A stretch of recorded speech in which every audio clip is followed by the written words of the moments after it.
जय हिंद दोस्तों, स्वागत है आपका आपके अपने यूट्यूब चैनल SK क्लासेस में। तो दोस्तों, आज हम आपके लिए जो आर्मी स्टडी की बुक्स है, जो आर्मी स्टडी की टीम द्वारा तैयार की गई है, इसमें 50 प्रैक्टिस सेट हैं। तो इसमें से आज हम एक पहला प्रैक्टिस सेट हल करने वाले हैं। हम डेली 2 प्रैक्टिस सेट हल करेंगे। एग्ज़ाम तक मैं आपको सारे प्रैक्टिस सेट करा दूंगा। जो भी भाई अगर ये बुक नहीं ले पा रहे हैं तो वो मेरी वीडियो से अपने कोर्स का रिवीजन कर सकते हैं। तो आइए दोस्तों, वीडियो को स्टार्ट करते हैं। तो दोस्तों, ये हमारा पहला मॉडल पेपर है। इसमें भाग 1 में सामान्य ज्ञान है। तो इसके प्रश्न देखते हैं। तो दोस्तों, इसका पहला प्रश्न है, भारतीय संविधान के किस अनुच्छेद द्वारा अस्पृश्यता छुआछूत को समाप्त कर दिया गया? तो इसका सही आंसर हो जाएगा ऑप्शन ए, अनुच्छेद 17। तो दोस्तों, इससे संबंधित कुछ और पॉइंट है, ये भी देख लेते हैं। इसमें है अनुच्छेद 1। अनुच्छेद 1 में क्या है? तो इसमें है इंडिया अर्थात भारत राज्यों का संघ होगा। अनुच्छेद 14 क्या कहता है? कानून के समक्ष समानता। अनुच्छेद 18 उपाधियों का अंत। अनुच्छेद 19 वाक एवं अभिव्यक्ति की स्वतंत्रता। अनुच्छेद 21 प्राण और दैहिक स्वतंत्रता का संरक्षण। तो अगला प्रश्न देखते हैं।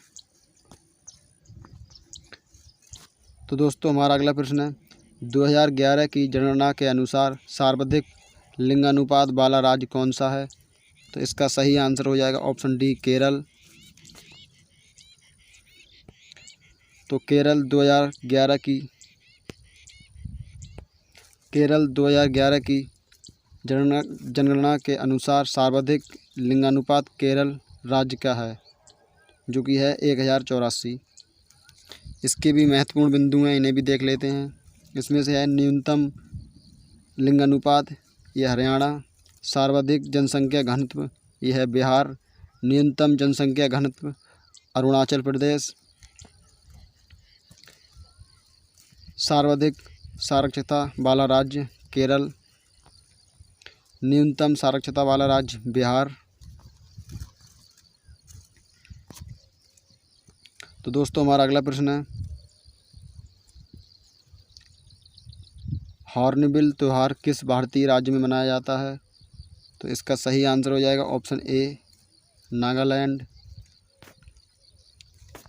तो हॉर्नबिल त्यौहार नागालैंड में मनाया जाता है। यह 1 से 10 दिसंबर के मध्य मनाया जाता है। इसके भी महत्वपूर्ण बिंदु हैं, इन्हें भी देख लेते हैं। तो दोस्तों, असम राज्य है, इसका त्यौहार है बिहू, अम्बुबाची मेला, बैसागु, ये पोड़ो जनजाति के द्वारा। दैहिक पटकाई। बिहार के इम्पोर्टेंट त्यौहार हैं छठ पूजा, सामा चकेबा, सोनपुर पशु उत्सव। अरुणाचल प्रदेश के त्यौहार हैं सोलुंग, तोरंगा, लोसर, ड्री महोत्सव। तो दोस्तों, छत्तीसगढ़ के भी प्रमुख त्यौहार हैं हरेली, बस्तर, दशहरा, गौरी गौरा, विवाह उत्सव। केरल के हैं विशु, नववर्ष, ओणम, फसल का कटाई, त्रिशूर पूरम, अट्टुकुल, पोंगल। तो दोस्तों, महाराष्ट्र के हैं गुड़ी पड़वा, पोला, कोजागिरी, पूर्णिमा, गणेश चतुर्थी, काला घोड़ा महोत्सव। दोस्तों, पंजाब के हैं होला मोहल्ला, बैसाखी, गुरुपर्व, लोहड़ी। तो दोस्तों, हमारा चौथा प्रश्न है, आर बैसाखी का संबंध किस खेल से है? तो इसका सही आंसर हो जाएगा ऑप्शन बी, शतरंज। तो दोस्तों, शतरंज से संबंधित खिलाड़ी हैं D, Gukesh R, Praggnanandhaa Koneru Humpy, Ding Liren, Magnus Carlsen, Vantika Agrawal, Vishwanath Anand, Subbaraman, Vijayalakshmi, P Shyam Nikhil, Arjun Erigaisi. तो दोस्तों हमारा 5वां प्रश्न है, दुनिया की सर्वोच्च चोटी किस पर्वत श्रृंखला में है? तो इसका सही आंसर हो जाएगा ऑप्शन ए हिमालय। इसके भी इम्पोर्टेंट पॉइंट है, इन्हें भी देख लेते हैं। तो ये हैं पर्वत शिखर, देश, ऊंचाई, लगभग और पर्वत श्रेणी। तो माउंट एवरेस्ट का ये विश्व का सर्वोच्च शिखर है, ये नेपाल में है। इसकी ऊंचाई है 8,848 मीटर। ये पर्वत श्रेणी में आता है हिमालय की। अगला है K2 गार्डविन ऑस्टिन, ये भारत का सबसे ऊंचा शिखर है। ये भारत में है। इसकी ऊंचाई है 8,611 मीटर। ये कौन सी पर्वत श्रेणी में आता है? तो ये ट्रांस हिमालय काराकोरम में आता है। दोस्तों अगला है कंचनजंगा, ये विश्व में तीसरा सबसे ऊंचा पर्वत शिखर है। ये भारत देश में है। इसकी ऊंचाई है 8,586 मीटर। ये कौन सी श्रेणी में आता है? ये हिमालय पर्वत की श्रेणी में आता है। तो दोस्तों हमारा 6वां प्रश्न है, भारतीय थल सेना के वर्तमान प्रमुख कौन है? ये मई 2025 के अनुसार हैं। तो इसका सही आंसर हो जाएगा ऑप्शन सी उपेंद्र द्विवेदी। इसके भी इम्पोर्टेंट पॉइंट ने देख लेते हैं।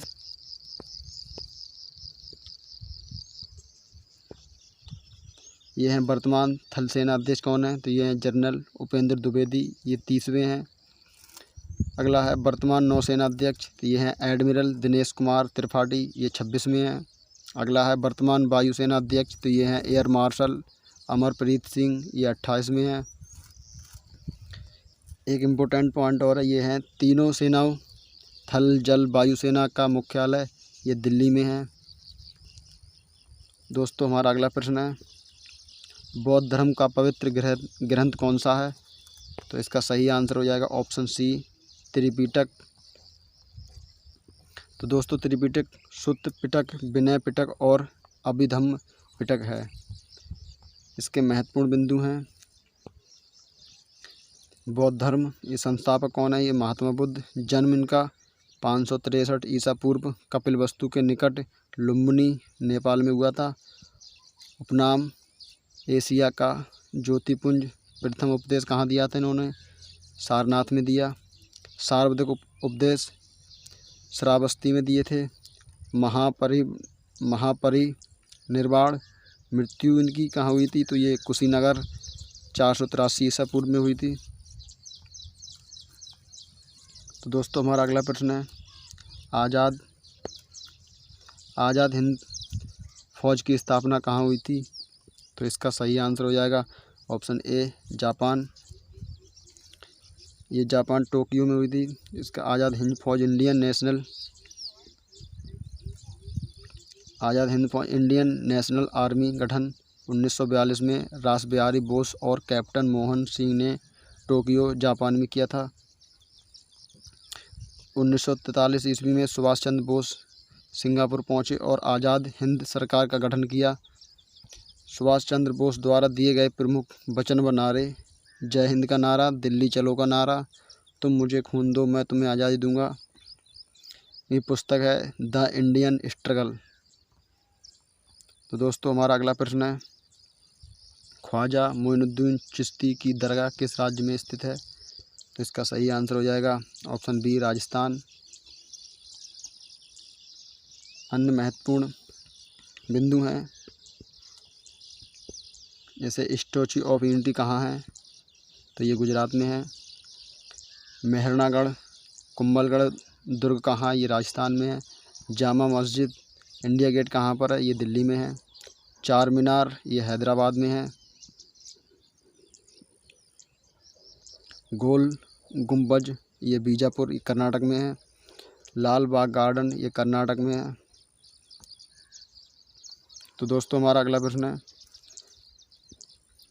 विश्व स्वास्थ्य संगठन WHO का मुख्यालय कहाँ स्थित है? तो इसका सही आंसर हो जाएगा जिनेवा। विश्व स्वास्थ्य संगठन की स्थापना 7 अप्रैल 1948 में हुई थी। इसके महत्वपूर्ण बिंदु हैं। विश्व स्वास्थ्य दिवस 7 अप्रैल को मनाया जाता है। संयुक्त राष्ट्र संघ यूएनओ का मुख्यालय न्यूयॉर्क यूएसए में है। अंतर्राष्ट्रीय न्यायालय का मुख्यालय द हेग नीदरलैंड है। आसियान का मुख्यालय जकार्ता इंडोनेशिया में है। सार्क का मुख्यालय काठमांडू ये नेपाल में है। ओपेक का मुख्यालय वियना ऑस्ट्रेलिया में है। दोस्तों हमारा अगला प्रश्न है, माई एक्सपेरिमेंट विद ट्रूथ पुस्तक के लेखक कौन है? तो इसका सही आंसर हो जाएगा ऑप्शन डी, महात्मा गांधी। इनसे संबंधित कुछ महत्वपूर्ण बिंदु हैं, इन्हें भी देख लेते हैं। तो यह है हिंद स्वराज, ग्राम स्वराज, मेरे सपनों का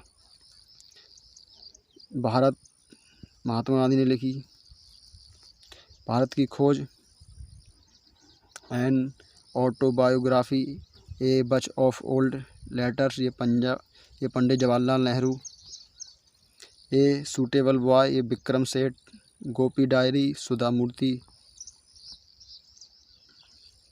तो दोस्तों हमारा अगला प्रश्न है, कंचनजंगा भारत के किस राज्य में स्थित है? तो इसका सही आंसर हो जाएगा ऑप्शन ए, सिक्किम। यह विश्व का तीसरे सबसे ऊंचा पर्वत कंचनजंगा है। इसकी ऊंचाई है 8,586 मीटर। ये महत्वपूर्ण बिंदु है। विश्व की सर्वोच्च चोटी माउंट एवरेस्ट है, जिसकी ऊंचाई है 8,848 मीटर। ये नेपाल में है। विश्व का दूसरा सबसे ऊंचा पर्वत K2 है, जिसकी ऊंचाई 8,611 मीटर है।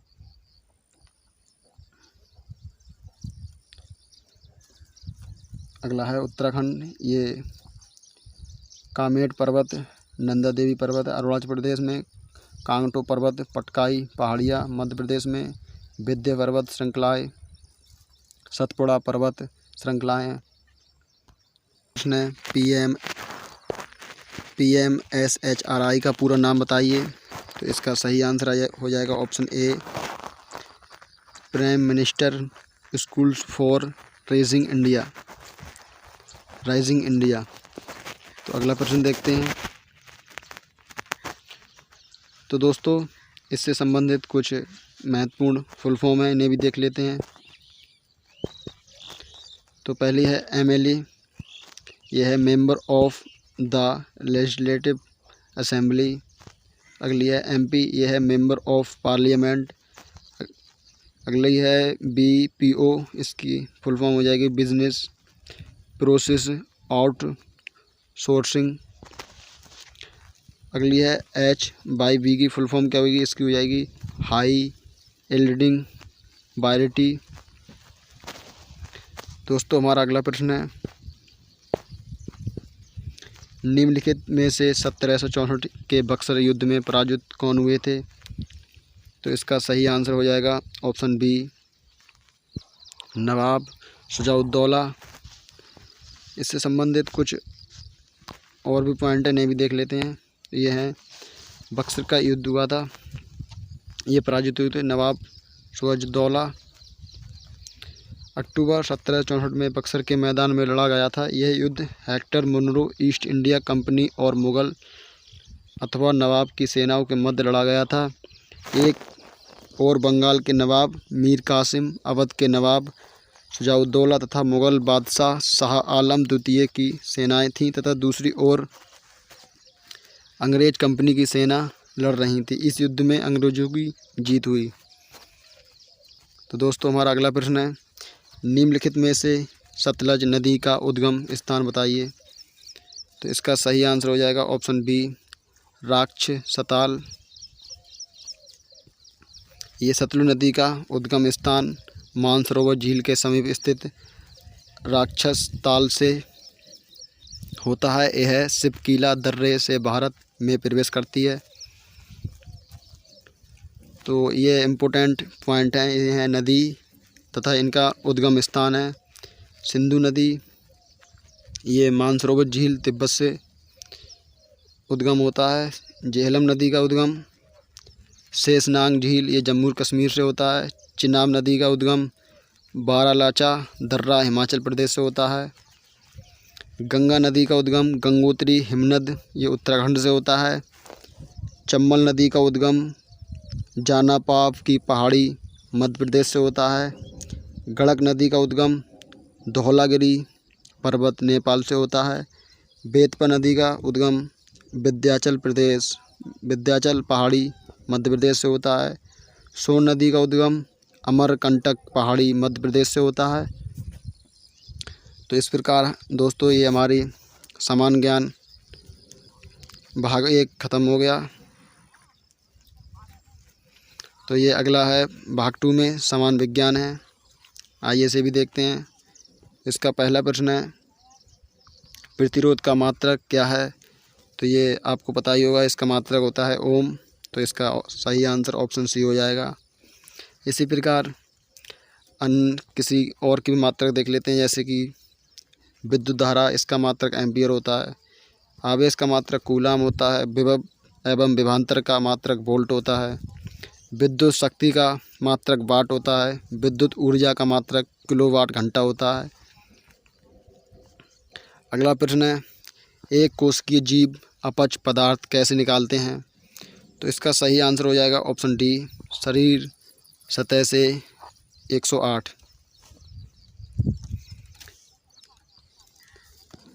इसके भी कुछ इम्पोर्टेंट पॉइंट हैं, भी देखते हैं। यह है प्रमुख उत्सर्जी अंग है प्रोटोजोआ, हाइड्रा, अमीबा। स्पंज शरीर सतह से वितरण क्रिया, केंचुआ।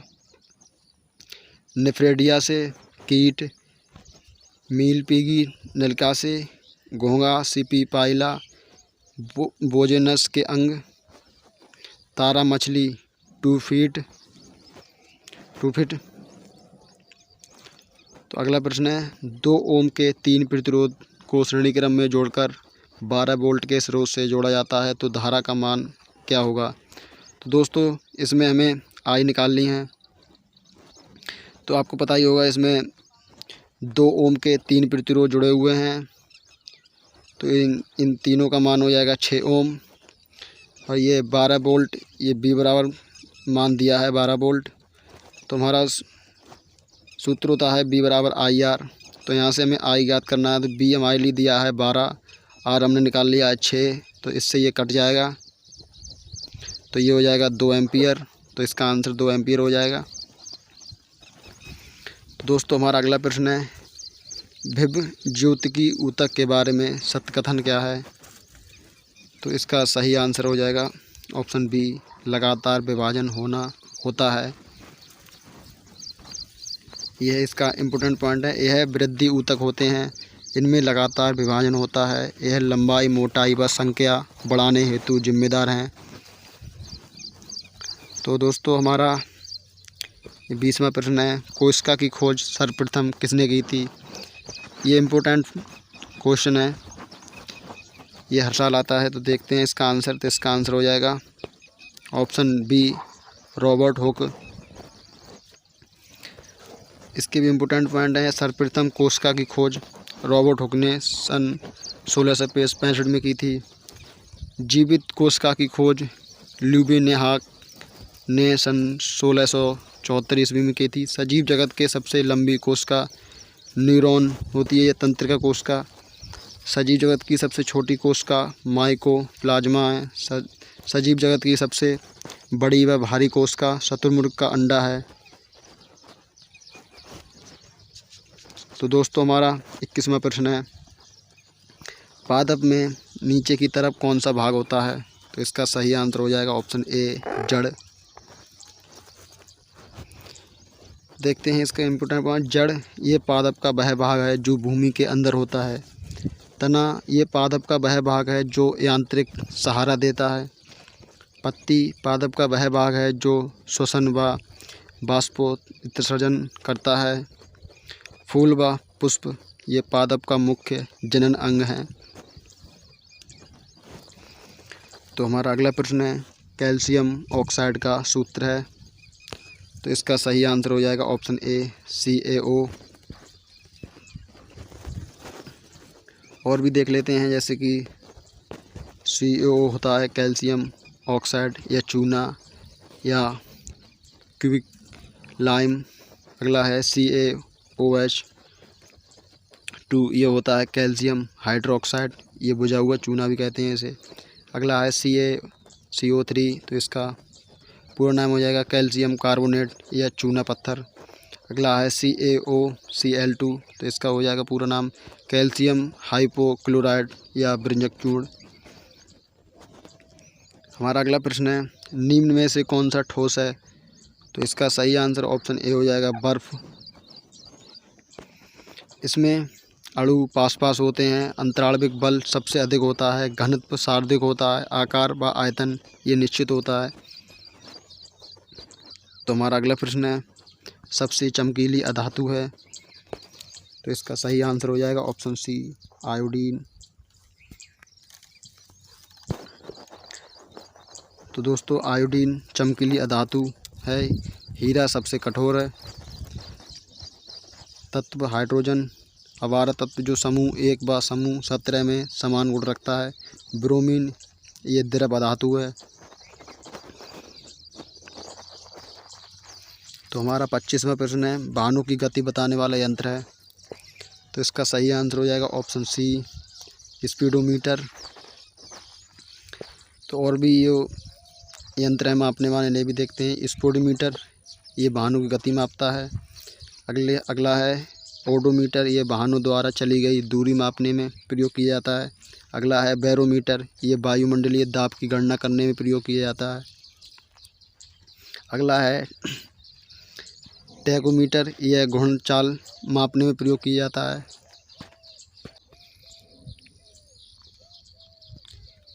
अगला प्रश्न है, यदि सांप सरीसृप है और मेढक उभयचर है तो निम्न में से कौन सा जरायुज है? तो इसका सही आंसर हो जाएगा ऑप्शन ए चूहा। और भी देखते हैं, जैसे जरायुज है ये गाय, बिल्ली, कुत्ता, मनुष्य, चूहा है। सरीसृप है सांप, छिपकली, मगरमच्छ, कछुआ। उभयचर हैं मेढक, सेलामेंडर। एबीज यानी पक्षी हैं मोर, तोता, बत्तख, कबूतर आदि। पीसीज मछली है कुत्ता, मछली, तारा मछली, शार्क। अंडज तोता, मुर्गी, बत्तख, कबूतर। तो दोस्तों हमारा अगला प्रश्न है, पादप में बीजांड कहाँ होता है? तो इसका सही आंसर हो जाएगा ऑप्शन सी अंडाशय में।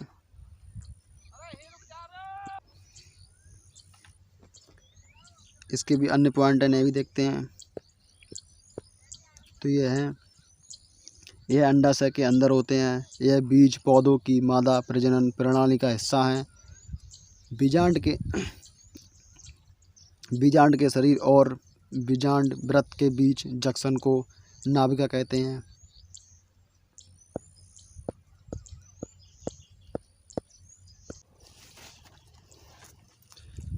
इसमें अर्धसूत्री विभाजन, निषेचन व भ्रूण विकास होता है।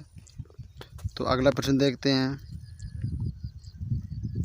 तो दोस्तों हमारा अगला प्रश्न है, अधातु जो कमरे के ताप पर द्रव है? इसका सही आंसर हो जाएगा ऑप्शन बी ब्रोमीन।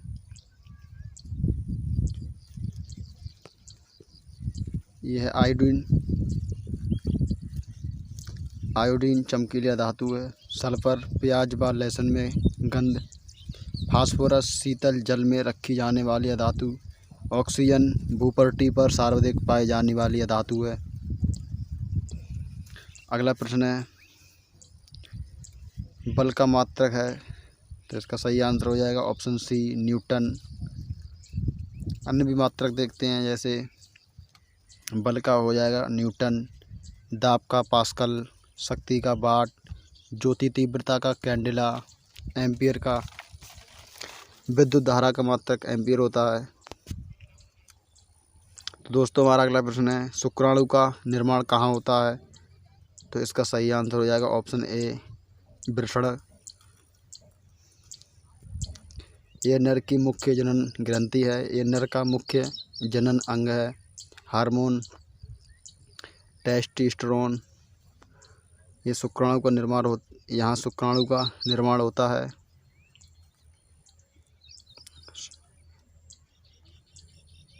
इनकी संख्या 2 होती है, यानी एक जोड़ी स्थान स्क्रोटल कोष यानी कि वृषण कोष। तो दोस्तों हमारा ये भाग 2 भी कंप्लीट हुआ। ये भाग 3 है, इसमें गणित है। तो इसका पहला प्रश्न है 11 और 11 का औसत क्या होगा। तो आप लोगों को पता होगा कि औसत होता है राशियों का योग बटे राशियों की संख्या। तो इसमें ये हो जाएगा औसत बराबर राशियों का योग यानी कि राशियों की संख्या। तो ये 11 + 11 + 11 ये हो जाएगा 33 बटे 3। तो ये 3 से काटने पर ये हो जाएगा 11। तो इसका सही आंसर 11 आ जाएगा। तो दोस्तों हमारा अगला प्रश्न है ए व बी 2 व्यक्तियों की आयु का अनुपात 1:3 है। यदि बी की आयु 15 वर्ष है तो ए की आयु क्या होगी। तो ये हो जाएगा ए व बी के दोनों की आयु का अनुपात 1:3 है। अतः ए बराबर x, बी बराबर 3x। तो 3x बराबर 15x यानी कि x बराबर 5 हो जाएगा। तो ए की आयु ए बराबर x अतः 5 हो जाएगी। तो इसका सही आंसर 5 आ जाएगा। इसका ऑप्शन सी सही है। तो हमारा अगला प्रश्न है 3 अंकों की सबसे छोटी संख्या है। तो 3 अंकों की सबसे छोटी संख्या ये ऑप्शन सी सही हो जाएगा 100। हम जानते हैं कि ये 100 एक 3 अंक की सबसे छोटी संख्या है। अतः 1 अंक की सबसे छोटी संख्या 0 है। 2 अंक की सबसे छोटी संख्या 10 है। 3 अंक की सबसे छोटी संख्या 100 है। तो दोस्तों हमारा अगला प्रश्न है 27:21 को सरल करो। तो इसका सही आंसर ऑप्शन डी हो जाएगा। तो ये अनुपात के इस प्रकार प्रश्नों में सरलतम रूप में लिखना पड़ता है। जैसे कि ये हो जाएगा, काटते हैं इसे 3 × 9, 3 × 27, 3 × 7 21। तो इसका सही आंसर ऑप्शन डी हो जाएगा। तो दोस्तों हमारा अगला प्रश्न है 2 अंक की 2 संख्या का लासा 1920 तथा मासप्पा 16 है। यदि एक संख्या 128 है तो दूसरी संख्या क्या होगी। तो इसमें सूत्र लगेगा पहली संख्या गुणा दूसरी संख्या बराबर लासा गुणा मासा। तो ये हो जाएगा 19 × 16 बराबर 128 तथा दूसरी संख्या, तो हमें दूसरी संख्या निकालनी है तो हमें इसे इधर कर लेंगे। तो ये हो जाएगा 1920 × 16, ये बटे में चले जाएंगे 128। तो इसे काटेंगे तो इसका सही आंसर हो जाएगा 240 आ जाएगा। यही इसका आंसर हो जाएगा। दोस्तों मैं आपके लिए डेली 2 मॉडल पेपर सॉल्व कराऊंगा, जिससे कि हम पेपर से पहले 50 ये मॉडल प्रैक्टिस सेट हैं, इसे मॉडल टेस्ट पेपर इन्हें हल कर लेंगे। तो दोस्तों आप मेरे लिए सपोर्ट करें। अगर आपको वीडियो पसंद आ रही हो तो वीडियो को लाइक करें और चैनल को सब्सक्राइब करें। तो दोस्तों हम अगला प्रश्न देखते हैं। तो हमारा अगला प्रश्न है 250 किलोमीटर का 10% कितना है। तो ये हो जाएगा 250 किलोमीटर का 10%। तो ये 250 × 10 बटे 100, प्रतिशत का चिन्ह हटाएंगे, बटे में 100 आ जाएंगे। तो ये हो जाएगा 25 किलोमीटर। तो अगला प्रश्न हमारे मिश्रण से है। यही 70 लीटर दूध में व पानी के मिश्रण में 30% पानी है तो दूध कितना है। तो ये हो जाएगा दूध प्लस पानी बराबर 70 लीटर। 70 का 30% पानी है तो 70 का 70% दूध, 70 × 70 बटे 100। तो ये हो जाएगा 49। तो इसका सही आंसर हो जाएगा ऑप्शन बी 49। दोस्तों हमारा अगला प्रश्न है साधारण ब्याज से है। तो हमारा प्रश्न है 2500 रुपये का प्रतिशत वार्षिक साधारण ब्याज की दर से 3 साल का ब्याज क्या होगा। तो आपका इसका सूत्र पता ही होगा। ये होता है ब्याज बराबर मूलधन गुणा दर गुणा समय बटे 100। तो ये 2500 गुणा 5 गुणा 3 बटे 100। ये 2 से 2 कट जाएंगे तो ऊपर हो जाएंगे 125 गुणा 3। इसे हल करेंगे तो हमारा आंसर आ जाएगा 375 रुपये। तो दोस्तों हमारा अगला प्रश्न है 5 व्यक्ति एक काम को 10 दिन में पूरा करते हैं। एक व्यक्ति काम कितने दिन में पूरा करेगा। तो इसका M1 बराबर 5 है और D1 10 है, M2 1 है, D2 X मान लेंगे तो इसमें हो जाएगा M1 D1 बराबर M2 D2। तो M1 का मान 5 है, D1 का मान 10 है, M2 का मान 1 है, अतः D2 हमें निकालना है तो हमने इसे X माना है। तो इन्हें 5 नहीं 50 हो जाएगा ये, और ये 1 बटे में लिखो या मत लिखो, इसे कोई बात नहीं है। तो इसका आंसर X बराबर 50 हो जाएगा। तो इसका यह सही आंसर यही 50 हो जाएगा। तो दोस्तों हमारा अगला प्रश्न है 5/7 माइनस 3/7 प्लस 1/14 को हल करो। तो इसे हल करेंगे तो इसका लासा लेंगे तो इसका लासा 14 हो जाएगा। तो इसे हल करने पर इसका सही आंसर ऑप्शन डी हो जाएगा 5/14। तो इसे तो आप हल कर ही लेंगे। तो अगला प्रश्न है किसी पूर्ण संख्या को 3 गुना करके 1 जोड़ने पर वह संख्या 10 प्राप्त होती है। तो वह संख्या होगी, तो माना पूर्ण संख्या x है तो 3x + 1 बराबर 10। तो 3x 1 इधर होगा, माइनस का हो जाएगा तो ये 9 हो जाएंगे। तो इधर ये 3 से 9 कटेंगे 3 बार, तो ये x बराबर 3 आ जाएंगे। तो इसका सही आंसर यही हो जाएगा x बराबर 3। तो ये अगला प्रश्न है 1/5 को प्रतिशत में लिखो। तो आपको पता ही होगा प्रतिशत में लिखने के लिए हमें 100 से गुणा करानी पड़ती है। तो इधर हो जाएगा 1/5 गुणा 100। तो ये 5 से ये 100 कटेंगे 20 बार, तो 20 एकम 20। तो इसका सही आंसर 20% हो जाएगा। तो अगला प्रश्न देखते हैं। तो दोस्तों हमारा अगला प्रश्न है एक पासा फेंकने पर अभाज्य संख्या आने की प्रायिकता क्या होगी। तो एक पासा, इसमें कुल संख्या हो जाएंगी 6, अतः अभाज्य संख्या तो आपको पता ही होगा अभाज्य संख्या कौन कौन सी होती है हमारी 2, 3, 5 और 7। तो 7 को हमें लेना नहीं है, हमें केवल 6 तक की ही देखना है। तो हमें 6 तक की कितनी संख्या मिली 3। तो इसका सूत्र होता है संभव घटना बटे कुल घटना। तो हमारी संभव घटना कितनी है 3 और कुल घटना है 6। तो ये हो जाएगा 3/6। तो इससे ये काटेंगे तो इसका आंसर सही आ जाएगा 1/2। अगला प्रश्न देखते हैं।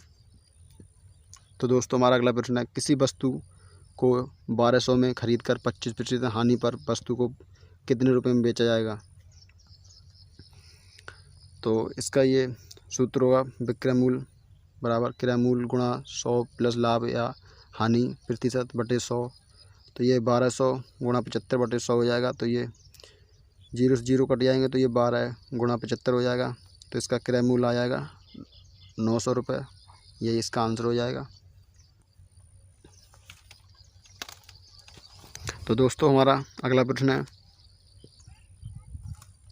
200 मीटर लंबी रेलगाड़ी एक व्यक्ति को 10 सेकंड में पार करती है। रेलगाड़ी की चाल किलोमीटर प्रति घंटा में क्या होगी। तो दोस्तों हमें ये जो मान दिए हैं वो मीटर में हैं, इन्हें हमें किलोमीटर में चेंज करना पड़ेगा। तो ये टाइम है वो सेकंड में है, इसे घंटा में चेंज करना होगा। तो हमारे लिए जो मान दिया है वो समय दिया है 10 सेकंड, टी बराबर 10 सेकंड दिया है और दूरी दी है 200 मीटर। अतः इसमें हमें मीटर को किलोमीटर में तथा सेकंड को घंटा में बदलने के लिए 18/5 से गुणा कराएंगे। तो इसका सही आंसर आ जाएगा 20 गुणा 18/5। तो ये इधर काट के ये 5 चौक 20 और ये 18 चौक 72 हो जाएगा। तो इसका सही आंसर हो जाएगा 72 किलोमीटर प्रति घंटा। तो दोस्तों हमारा अगला प्रश्न है, तो दोस्तों हमारा भाग 4 है, जो है तर्क शक्ति। तो इसका प्रश्न है 5, 9, 16, 31, 60, 119। तो अगला अंक क्या आएगा, तो इसे हम देखते हैं। तो इसमें जो मेथड लगा है वो है, इसमें 5 की गुणा 2 से की गई है तथा 1 माइनस किया गया है। इसमें 9 गुणा 2 माइनस 2, ये 16 गुणा 2, 16 दूनी 32, तो 1 माइनस, इधर हो गया 31 गुणा 2। तो इसमें जो मेथड है वो है, पहले दुगना करके -1 किया है, फिर दुगना करके -2, फिर दुगना करके -1, फिर दुगना करके यहाँ -2 होगा, फिर यहाँ दुगना करके -1 होगा। इसी प्रकार यहाँ दुगना करके -2 हो जाएंगे, तो 119 का दुगना करके -2 हो जाएंगे। तो ये इसका आंसर आ जाएगा 236। तो इसका सही आंसर ऑप्शन डी हो जाएगा। तो दोस्तों हमारा अगला प्रश्न है, डेसिबल अनुपात ध्वनि समानुपात एम्पियर। तो अगला अनुपात क्या होगा, तो इसका सही आंसर हो जाएगा, इसका ही आंसर हो जाएगा ऑप्शन सी, विद्युत धारा। ये कैसे होगा, ये इस प्रकार होगा, जिस प्रकार डेसिबल ध्वनि का मात्रक है उसी प्रकार एम्पियर विद्युत धारा का मात्रक है। तो दोस्तों हमारा अगला प्रश्न है, निम्न में से भिन्न का चयन कीजिए। तो इसका सही आंसर हो जाएगा ऑप्शन बी, KN। ये कैसे होगा, तो ये इस प्रकार होगा, A व C व D विकल्प में एक अक्षर दूसरे अक्षर का विपरीत है, अतः इस प्रकार B विकल्प सही होगा, क्योंकि ये अपोजिट है, ये किसी का विपरीत नहीं है। तो अगला प्रश्न है, राम एक पंक्ति में बाएं से 17वें स्थान पर है। यदि कुल विद्यार्थी उस पंक्ति में 40 हैं तो राम की दाएं से क्या स्थिति है। तो इसका सही आंसर हो जाएगा ऑप्शन सी, 24वां। ये कैसे होगा, ये इस प्रकार होगा, राम की दाएं से स्थिति में कुल व्यक्ति माइनस बाएँ +1, तो ये 40 - 17 +1, तो ये 23 हो जाएगा, +1, तो ये 24वां। तो दोस्तों हमारा अगला प्रश्न है, निम्नलिखित श्रृंखला में से कितने 3 हैं जिनके ठीक पहले 4 व बाद में 5 हैं। तो इसका सही आंसर ऑप्शन ए हो जाएगा, 2। देखते हैं, तो यहाँ 4 हैं, 3, 5, एक ये है और एक यहाँ पर है, एक यहाँ पर है और एक ये हो जाएगा 3, 4, 5। तो इधर भी 3, 4, 5 एक यहाँ पर हो जाएगा।